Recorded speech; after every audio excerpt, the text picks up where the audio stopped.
উম্মে সালামা রাদিয়াল্লাহু তাআলা আনহা, ওনার স্বামীর নাম আবু সালামা। শ্রেষ্ঠ দম্পতি, শ্রেষ্ঠ ফ্যামিলি।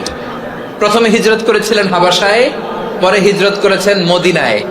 উহুদ যুদ্ধের পরে ওনার স্বামী আবু সালামা ইন্তেকাল করলো, শহীদ হলো। সুবহানাল্লাহ পড়েন। যখন আবু সালামা ইন্তেকাল করলো, উম্মে সালামা রাদিয়াল্লাহু তাআলা আনহা কেঁদে কেঁদে হয়রান। আর নবীর শিখানো বাণী অনুযায়ী তিনি বারবার পড়ছিলেন ইন্না লিল্লাহ। কি পড়ছিলেন? মুই কই যামু, কি হরমু, এগুলো বলে নাই। কি বলছে? ইন্না লিল্লাহ। যেহেতু বিশ্বনবী বলেছেন, কেউ যদি বিপদের প্রথম ধাক্কায় পড়ে ইন্না লিল্লাহি ওয়া ইন্না ইলাইহি রাজিউন, আল্লাহুম্মা আজুরনি ফি মুসিবাতি ওয়া আখলুফ লি খায়রাম মিনহা, তাহলে এই বিপদে যে সে যা হারালো তার চেয়ে শ্রেষ্ঠ কিছু দিয়ে আল্লাহ তার বদল দিয়ে দিবে।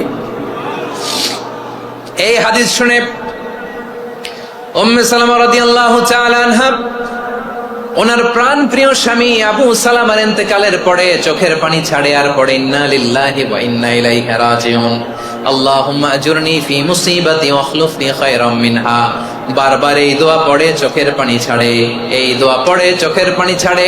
আর মনে মনে বলে, আবু সালামার মতো ভালো মানুষ মদিনাতে নাই, আবু সালামার চেয়েও ভালো মানুষ মদিনাতে নাই। তার চেয়ে ভালো মানুষ কি করে আল্লাহ তাআলা আমারে দিবে? তার চেয়ে ভালো মানুষ তো আমি মদিনাতে দেখি না। চোখের পানি দিয়ে বুক ভাসায় আর নবীর হাদিসের উপর আমল করে পড়ে ইন্না লিল্লাহি ওয়া ইন্না ইলাইহি রাজিউন, ইন্না লিল্লাহি ওয়া ইন্না ইলাইহি রাজিউন। পড়তে পড়তে চোখের পানি ছাড়ে আর চিন্তা করে বিশ্বনবী বললেন, এই দোয়া পড়লে যেটা হারালাম তার চেয়ে ভালো কিছু দিয়ে আল্লাহ পুরস্কার দেয়। আবু সালামার চেয়ে ভালো মানুষ মদিনার মধ্যে আর কে হতে পারে? কি আজীব তামাশা, কি অবাক করা ঘটনা। কিছুদিন পরে দেখা গেল সাইয়্যিদুল মুরসালিন রাহমাতাল লিল আলামিন স্বয়ং বিশ্ব নবী উম্মে সালামাকে বিয়ের প্রস্তাব পাঠিয়েছে। স্বয়ং বিশ্ব নবী উম্মে সালামা রাদিয়াল্লাহু তাআলা আনহাকে বিয়ের প্রস্তাব পাঠিয়েছেন। উনি রাজি হয়ে গেলেন, বিয়ে হয়ে গেল।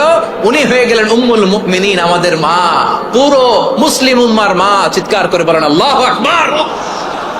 তাহলে আমার প্রাণ প্রিয় ভাইয়েরা, বিপদে পড়লে আমরা পড়বো ইন্না লিল্লাহি ওয়া ইন্না ইলাইহি রাজিউন, আল্লাহুম্মা আজুরনি ফি মুসিবাতি ওয়া আখলুফ লি খায়রাম মিনহা।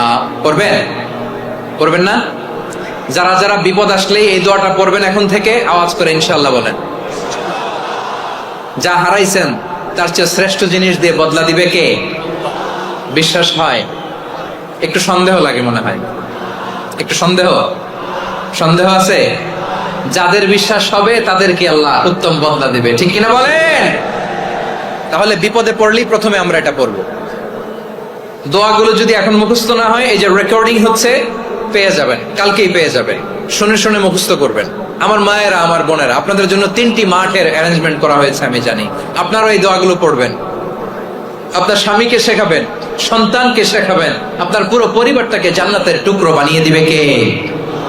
তাহলে বিপদ আসলে প্রথমে কি পড়তে হবে এটা জেনে গেলাম। এরপরে বিপদ আসলে নিজেকে কি করে আল্লাহর কাছে সঁপে দিতে হয় এটাও জানার দরকার আছে না নাই? বিপদে প্রথমে ইন্না লিল্লাহ করলাম, ধৈর্য ধারণ করলাম, বিপদ থেকে উদ্ধারের সর্বোচ্চ চেষ্টা করলাম।